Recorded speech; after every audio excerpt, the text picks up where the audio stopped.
নমস্কাৰ, আকৌ লৈ আহিছোঁ এটা নতুন ভিডিঅ'। আমাৰ ছিকিমৰ হয় এইটো ডিজাইনটো। তাৰপিছত আমাৰ ইয়াত মানে থলুৱা শিপিনীবোৰে বৈ পেলাই আমি বিক্ৰী কৰোঁ আৰু এই বস্তুখিনি যে আনিছে আপোনালোকে আপুনি নিজে আনিছে নে আপোনালোকৰ আৰু কোনোবা? নাই নাই, এইটো আমাৰ মহিলা কমিটি গোটৰ হয়।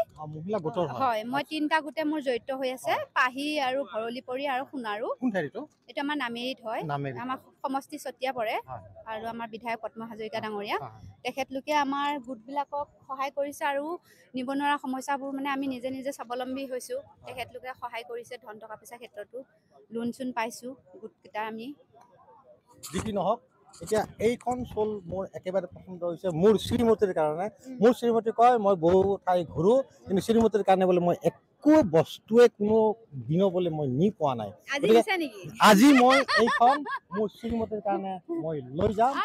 এই তেজপুৰ মহানগৰী সাংস্কৃতিক নগৰীৰ এই যি আজি ভলীবলৰ যি বিশ্ব সভাপতি ইয়াত উপস্থিত হৈছে, বিশ্বৰ বিভিন্ন প্ৰান্তৰ মানুহ উপস্থিত হৈছে, তাৰ পৰা এইখন মই লৈ যাম।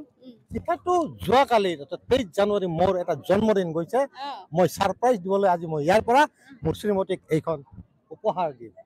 বৰ মৰমৰ কথা। আপোনাৰ সংসাৰখনত কিন্তু খুবেই সুখী হৈ থাকক, সংসাৰখন ভাল থাকক, আপোনাৰ কামো মনৰ কামনাও যি ভাবিছে সেইখিনি আপুনি সফল হওক আৰু আপুনি পত্নীগৰাকী মৰম দিয়াৰ কাৰণে মই আপোনাৰ সংসাৰখনক ধন্যবাদ দিছোঁ আৰু সদায় যাতে পত্নীক য'তে যায় ততে মৰমৰ বস্তু দেখিলে লৈ আহে যে। মানে বহুত দামী বস্তু নহলে এটা চকলেট হলিও নহয়, মৰম বস্তুটো মানে কি ধন সোণেৰে জুখিব নোৱাৰি। বাইদেউ এটা আচৰিত কথা ক'লে, উপহাৰ আৰু মৰম কিনিব নোৱাৰি, কিনিব নোৱাৰে। গতিকে এইখনে মই ল'লো ইয়াৰ পৰা। দিলে হ'ল দি পেলাই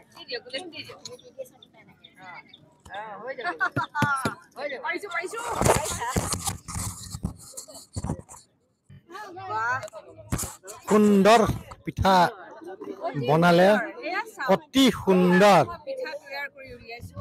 আমি আহিছো গুৱাহাটীৰ পৰা, গুৱাহাটী চহৰৰ পৰা আহি পেলাই এয়া আমি এতিয়া পিঠা তৈয়াৰ কৰি পেলাই এয়া বাইদেউহঁতক আমি এতিয়া পিঠা খুৱাম। এইভাগ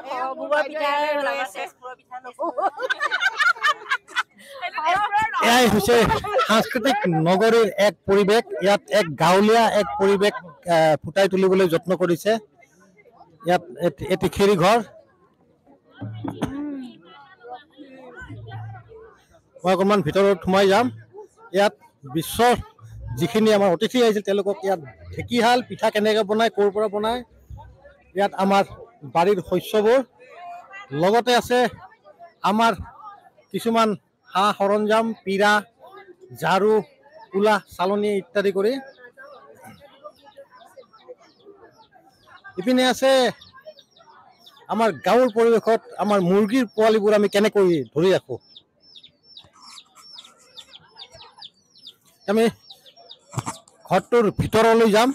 ভিতৰত পাওঁ সুন্দৰ এক পৰিৱেশ।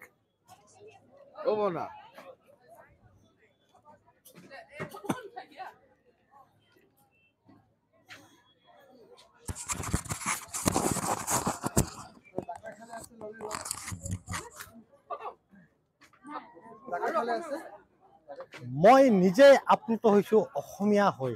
এই উষানগৰী সাংস্কৃতিক নগৰীত আজি বিদেশী পৰ্যটক, বিদেশী খেলুৱৈসকল উপস্থিত হৈছে। ইয়াৰ অসমৰ আমাৰ গাঁওবোৰ কেনেকুৱা তেওঁলোকক দেখুৱাবলৈ যত্ন কৰিছে। এতিয়া এই ঘৰটোৰ আমি তলত চাম, আমি এইটো যে চাংঘৰ আপোনালোকে নিশ্চয় দেখিছে, তলত ইয়াত তক্তা চাংঘৰ। গতিকে আচৰিত, খুবেই আমি মানে গৌৰৱ অনুভৱ কৰিছোঁ অসমীয়া হিচাপত আমি তেওঁলোকক অসমৰ এই সংস্কৃতি, অসমৰ গাঁৱলীয়া পৰিৱেশ আমি তেওঁলোকক দেখুৱাব যে পাৰিছোঁ, সেয়ে খুব আনন্দ অনুভৱ কৰিছোঁ। বাইদেউ আপোনালোক ক'ৰ পৰা? আমি নাহৰতে পাইছোঁ, ডিব্ৰুগড় নাহৰতে। এই অনুষ্ঠানটিত কেনেকুৱা মানে অংশগ্ৰহণ কৰিছে আপোনালোকে? মই এইখন ঘৰৰ গৃহত হৈছোঁ। এই ঘৰটোৰ যি আমি বিশ্বৰ দৰবাৰলৈকে এই আমাৰ অসমীয়া সংস্কৃতিৰ যি ঘৰ, অসমীয়া যি ঢেঁকীশাল, আপোনালোকে দেখিলে মুৰ্গী ইত্যাদি কৰি পিঠা পনা, এই গৃহটোৰ এওঁলোক হৈছে মালিক, মানে অনাৰ, মানে গৃহিণী। এই হৈছে